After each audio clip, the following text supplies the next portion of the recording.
homestead YouTubers. This is Lana here from Hoof and Hen Farm, and it's the weekend, which means it's time to get to work. Both Eric and I have full-time jobs, so we're away from the farm during the day, during the week, but on the weekend we make up for it and kick ourselves into high gear and get a lot of our projects done. This morning I've already cleaned and stacked I cleaned earlier, but stacked all of this wood you see behind me that we salvaged from pallets and other old projects. And I have a few things on my list. I want to clean the garden a little bit and try to till up an area if it's not too wet to plant some potatoes, hopefully plant some peas, and pull up the T-posts that I had in the garden last year. I had cattle panels attached to those, and the tomatoes and beans were tied to those. I got a little behind on the gardening. I had toe surgery back in December, so I'm not able to do a lot still. I run around until I start limping and get chastised by Eric, and then I have to stop. So we'll see how much I get done today. You'll see the garden area here. I've had this piece of black, I don't know, I guess it's rubber or plastic down, so hopefully it's dry enough under there to till that up and plant some potatoes in. Garden is really in disrepair, but I got to get those posts up, and the plan for that is to move them into the goat/chicken lot that you see back behind and make another little lot for the chickens, because the chickens have got to be confined. They're causing way too much trouble, stirring in the goat bedding, laying eggs everywhere. The dog gets the eggs. And I also have another chicken coop a little further out on the other side of the pond, and I need to start splitting those chickens up. They're about 5 months old now. I've got a few different breeds, and the goal is to get them into various lots so I can hatch out some purebred chicks and hopefully sell those.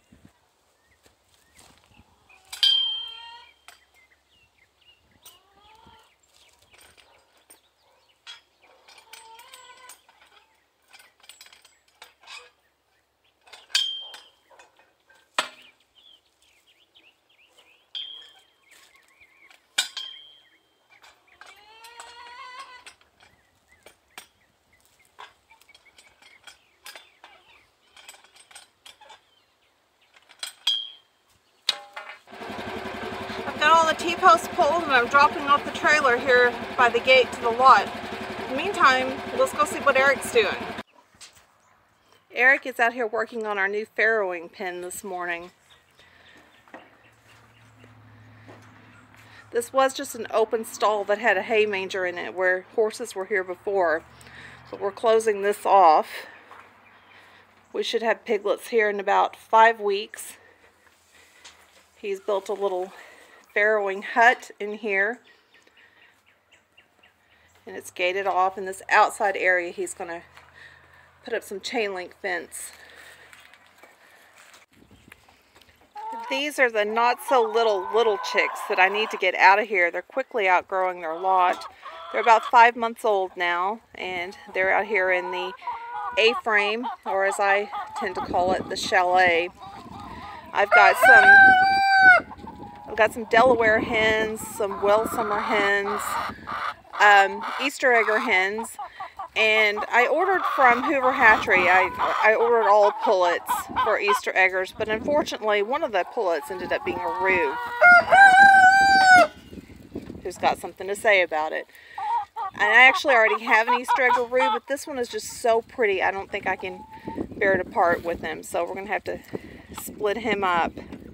And I've actually got 3 roux in here right now. I've got the speckled Sussex and also the lavender Orpington, and I have hens in the other lot to go with them. So the plan is to get all of those chickens divided by breed so we can get some true to breed eggs. The only roux I do not have currently is a well summer roux, and I've got these well summer hens, so I'll be on the lookout for a well summer roux later this year. Well, this is an unwelcome but not totally unexpected surprise. When I pulled back that black mat to till up for the potatoes, I found a fire ant hill. Yeah, those of you who live in the more northern states or in Canada probably don't have fire ants up there yet. And I remember when I was growing up here in Arkansas, there were no fire ants yet, but now they are here with a vengeance, and they are nasty little buggers. I hate to use pesticides, but for these guys I make an exception, so I'm going to have to shake some out and probably just avoid this area. The grass is nice and died down where that mat was, and I have a lot of henbit growing in the rest of the garden, but I think I'm just going to till that in. That's a springtime weed, and I don't think it's going to hurt to till it in. Might even be good for the soil. I've got my spot tilled up and my potatoes in the ground. The trench isn't very deep, should be about 4 inches, but I think it's going to be fine. I'll cover it with a little dirt, and then as they grow I'll pile some of the hay from the goat barn over them. The ground's a little bit wet for my taste, but this is actually the first year in the past 2 or 3 years I've been trying to grow potatoes that I've been able to plant them in the ground. It's always so wet here in the spring, and I usually plant them in tubs. Last year I planted them in this thing here, which is turned upside down now, but I just threw the potatoes in and covered them with straw and leaves as they grew.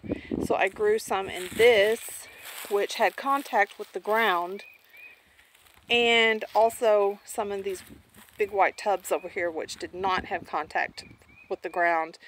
And the ones that had contact with the ground, I got twice the yield on those. So I figure even though my trenches are a little small this year, it's better than nothing. It's I would expect more of a yield than I got last year from either method, so we'll see. Well, don't you just hate it when your body starts to give out before your motivation does? I think that's what's happening to me. It's only 1:30, but I'm starting to limp around a little bit, and I think I'm going to have to send myself to the house before Eric sends me. I have got quite a bit accomplished today. I got the lumber stacked, the T-post pulled, got the potatoes planted, and I interspersed some cabbage among the potatoes. I'm not quite sure how that's going to work out. They may crowd each other out, but we're just going to wait and see. And I planted blue bantam peas. It may be a little late already in the year for peas here in Arkansas. It tends to get hot in a hurry, so we'll see how they do. I'm not going to get to the chicken fence today. May go out there and make a plan for tomorrow and see where I need to put the fence and how much fence I need to run. So we'll take a look at that there, and in the meantime, let's go on out to the pig barn and see how Eric's doing with the farrowing pen. Hey, sweetie. Having fun. Yes. How's the pen coming? Getting there. Wow. You're almost done. Yep. Just gotta do the food trough and drill the holes for the water barrel. What are the holes for in the barrel? Pig nipples. Pig nipples? Pig nipples. Alright. Can I get in there and get inside the hut? Yep.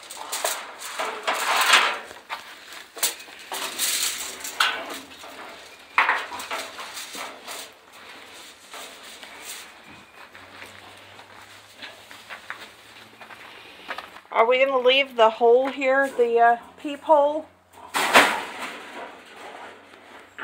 If it becomes a problem, I will patch it up, but I think I'm just going to leave it for now. He's built a little box inside the farrowing hut for the piglets to get in. He's driven a pig bunk. A pig bunk. It's called a pig bunk. And he's driven in the pieces of conduit to kind of create a little jail for them to go into. Well, actually, I guess the jail is going to be for mama pigs, because the piglets can get in there, but she can't get in there with them and crush them. And she's even got a back door here, so she can come in one way and go out the other. It's pretty nice pig accommodations. Here's the water barrel. And where's the trough going to go? Right here? I'm going to put the trough where in the this jack corner. is. That way I can dump the food right down in it.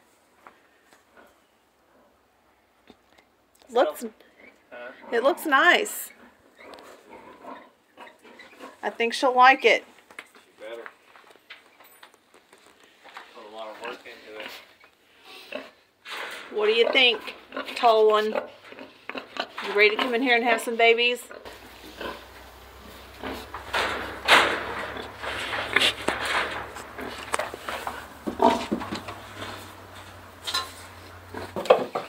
I think it was a day well spent. I didn't get as much done as I wanted to. Of course, that's always the case. But I've got to recognize my limitations, as we all do. I think I'll just save a little of my walking ability to do chores a little bit later. And in the meantime, visit with the goats.